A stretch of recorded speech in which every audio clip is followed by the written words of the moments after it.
ఏంటి బాబు నవ్వుకుంటున్నారు? చిన్నబ్బాయి ఉత్తరం రాశాడు రా, విను. నాన్నగారికి నమస్కరించరు ఆయనది. నా ఆరోగ్యం గురించి మీరేం ఆందోళన పడనక్కర్లేదు. మీ కోడలు రావడంతో బాగా కోలుకున్నాను, కులాసాగా ఉన్నాను. విన్నావురా? మందులు మాకులతోనూ కాదుట, కోడలు వెళ్ళగానే దొబ్బునేమైపోయింది. అందుకనే కదా బాబు అమ్మాయి గారిని ఒక్కరితోనే పంపమన్నాను. మీరు పంపారు, అంతా సరైంది. ఇంకేం రాశారు బాబు? నీ గురించి కూడా రాశాడు. మరి వాడు ఆడిన నాటకంలో నీ పాత్ర కూడా ఉంది కదా. అంజయ్యను మరీ మరీ అడిగినట్టు చెప్పమని రాశాడు. వాళ్ళు చల్లగా ఉంటే మనకు అదే 10,000. రావయ్యారా, రాజీ పెద్దన దగ్గర నిలబెడతా. ఎరా, నీ పోడి 5,000 కోసం బజార్లో లాగుతావా? ఏమిట్రా తగువు? చూడు పెద్దనాన్న, ఆ రోజు నువ్వు ఇయ్యమంటేనే కదా 5,000 అప్పించాను. ఇదిగో అదిగో అని ఎన్ని నెలలు చేశాడో చూడు. ఇస్తానేవా? ఏ పారిపోతావా? ఎప్పుడు ఇస్తావో చెప్పు, చేతిలో ఉన్నప్పుడు. ఒరే జగన్నాథం, మంచి పద్ధతి కాదురా. అప్పుడు చేతిలో అదునికి డబ్బు లేక సర్దుబాటు కోసం అడిగావా? ఇప్పుడు చేతిలో ఉన్నప్పుడు ఇస్తానంటావా? తప్పు కదూ. సర్దుబాటుగా ఒప్పుకున్నవాడైతే నా చేత నోటు ఎందుకు రాయించుకున్నాడు? నిన్ను హామీ ఎందుకు ఉండమన్నాడు? పైగా మంచి మర్యాద లేకుండా బజార్లో నిలబడతాడా?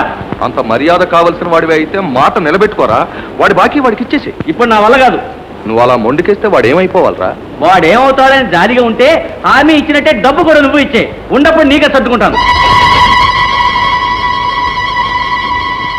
ఒరే గోపాలం, రారా మా ఇంటికి. వాడు ఇవ్వాల్సిన డబ్బు అనా పైసలతో నేను ఇచ్చేస్తాను. మాట పోయిన తర్వాత మనిషికి బ్రతికెందుకురా? రారా, ఇచ్చేస్తాను. మాట పట్టింపు వచ్చిందంటే మా రాజీ మా వెనక ముందు ఆలోచించడా? ఆ వెంకట్రావు అంతే. మొన్న ఈ మధ్యన ఒకళ్ళకి 10,000 కని, ఇంకొకళ్ళకి 25,000 కని హామీ ఉన్నాడు. అన్నీ వచ్చి ఒకసారి నెత్తిన పడ్డాయి. మాట అంటే మాటే, ఇచ్చే అన్నాడు ఈ పిచ్చి మహారాజు. అంతే, కళ్ళారా చూస్తున్నావుగా ఎక్కడ వాళ్ళు ఎక్కడికి వచ్చారో. శ్రీమతే రామానుజాయ నమః. నాన్న, అమ్మా, నీ పాసానమ్మా. Very good was, very good.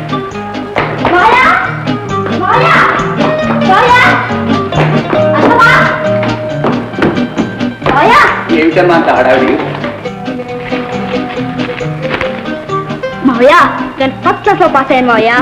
నువ్వు ఫస్ట్ క్లాస్ లో పాస్ అవుతావని నాకు ఇప్పుడు తెలుసమ్మా. మరి రిజల్ట్స్ తెలిసిన తర్వాత మా ఊరు వెళ్దామన్నావుగా, వెళ్తాం మావయ్య. నా క్లాస్ వస్తే మా నాన్నగారు నాకు వాచ్ ప్రజెంట్ చేస్తానన్నారు. అవునవును, కష్టపడి చదివించిన వాడికి నాకేం లేదు కానీ ఏదో ఆడుతూ పాడుతూ చదువుకున్న నీకు ప్రజెంటేషన్ ఇస్తాడా? నీకు ప్రజెంటేషన్ నేను ఇస్తాను మావయ్య. ఏమిటి? నీకేమో పట్టు పంచే, అత్తయ్య పట్టు చీర. అత్తయ్య మా ఊరు ఎప్పుడు వెళ్దాం? వెళదాం తల్లి. మీ మావయ్య నీకు చెప్పకుండానే మనం వెళ్తానికి అన్ని ఏర్పాట్లు చేశారు. నీకు వెళదామా?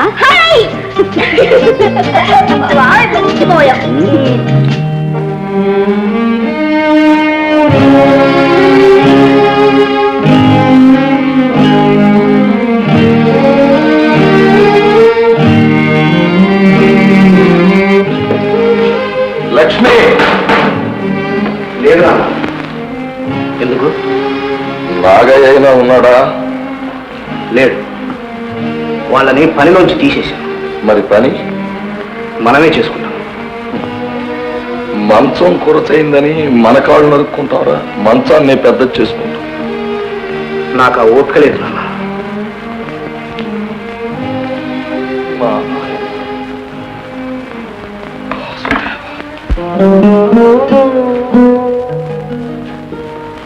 బాబు గారు, దండాలండి. సీతాల చిన్న కూతురు పెళ్ళంట, తాంబూలం శుభలేక పట్టుకొచ్చారు. సూత్రం మేమే చేయించుకున్నాం బాబు. పెద్దలు తమ చల్లని చేతితో తాకి దీవిస్తే చాలు బాబు. శుభం. దండాలు బాబు, దండాలు.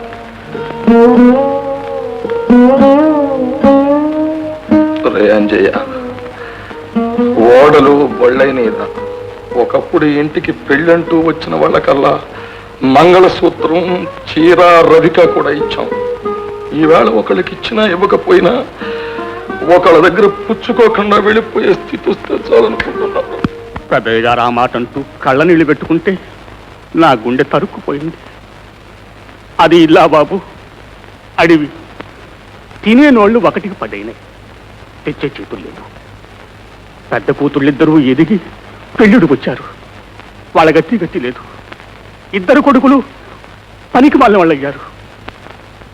మిగతా పిల్లలందరూ చిన్నపిల్లలు. మీకు తెలియందే ఉంది. కట్టలో సంసారం బుట్టలోకి వచ్చింది బాబు.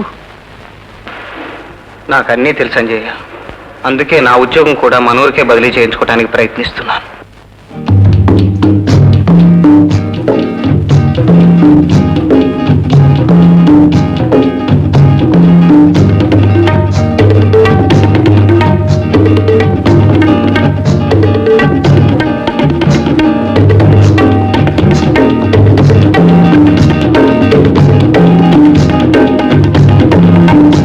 సార్, దీన్ని కూడా వీటితో కలిపేశాం. Very good. సోదరులారా, మీకు మీ పశు సంపదకు సేవ చేస్తూ ఇంతవరకు మీ ఆదరాభిమానాలు అందుకుంటూ వచ్చాను. ఇప్పుడు మీకు దూరంగా వెళ్ళాలంటే బాధగానే ఉంది. అయినా కీళ్ళలో మేలుగా మా సొంత ఊరికే వెడుతున్నందుకు సంతోషంగానూ ఉంది. పోతే నా స్థానంలోకి నా అసిస్టెంట్ సూర్యప్రకాష్ రావే రావటం ఇంకా ఆనందం. నా ఉద్యోగంతో పాటు ఇన్నేళ్ల మీ అభిమానాన్ని కూడా ఈయనకు అప్పగిస్తూ సెలవు తీసుకుంటున్నాను. మహాశైలారా, నేను కూడా నాకు గురుసమానులైన భాస్కర్ రావు గారి అడుగుజాడల్లో నేను నడుచుకుంటానని, వారిలాగే రైతు సోదరులందరి అభిమానాన్ని చూరగుంటానని వారికి మీకు కూడా హామీ ఇస్తూ ఈ బాధ్యతను స్వీకరిస్తున్నాను. జై హింద్.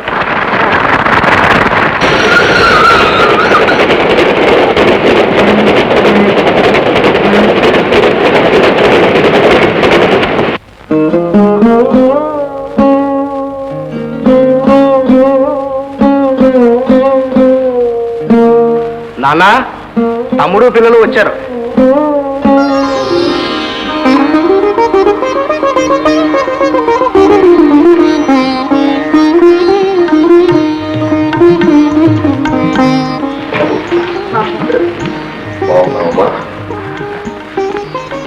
భారతి, బాగున్నావా తల్లి?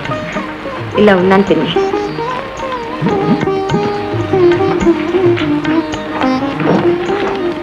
తాతయ్య నమస్కారం.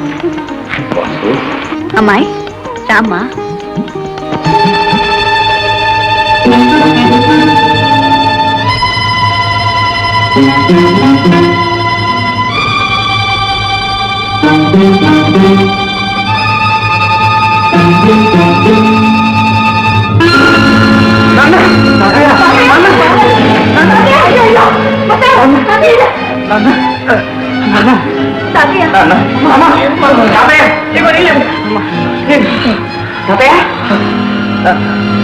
అయ్యో అయ్యో, ఇదేం కర్మ!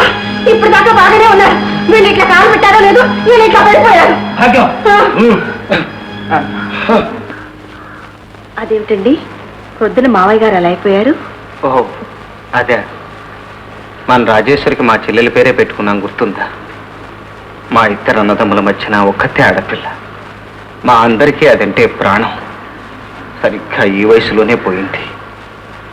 చిన్నప్పుడు అంతగా తెలియలేదు, కానీ పెరిగి పెద్ద అయ్యాక మన రాజేశ్వరిని చూస్తుంటే అచ్చం మా చెల్లెలే మళ్ళీ పుట్టుకొచ్చిందా అనిపిస్తుంది. చూడక చూడటంతో నాన్నగారు అలా అయిపోయారు.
నువ్వు నా బిడ్డవేనమ్మా. నా రాజేశ్వరి తల్లి, నా బిడ్డమ్మా.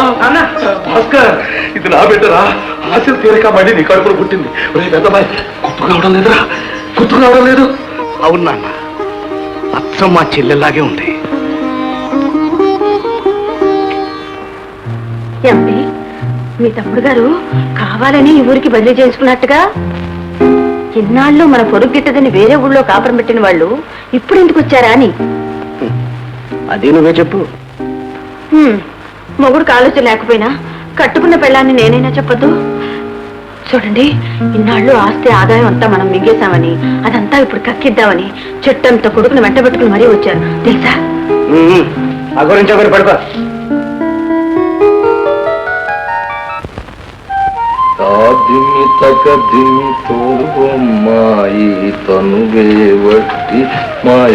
అక్కయ్య ముగ్గురు వేస్తానే. నీకు ముగ్గురు కూడా వేయడం వచ్చా తల్లి? మావయ్య గారింట్లో అమ్మ దగ్గర అన్ని పనులు నేర్చుకున్నాను తాతయ్య. మీరేనేమమ్మా, అటు పనులు ఇటు చదువు అన్నీ నేర్చుకున్నారు. వీళ్ళకే ఉంది అమ్మ మారాలతో అయ్య గారాలతో అన్నింటికి చెడ్డారు.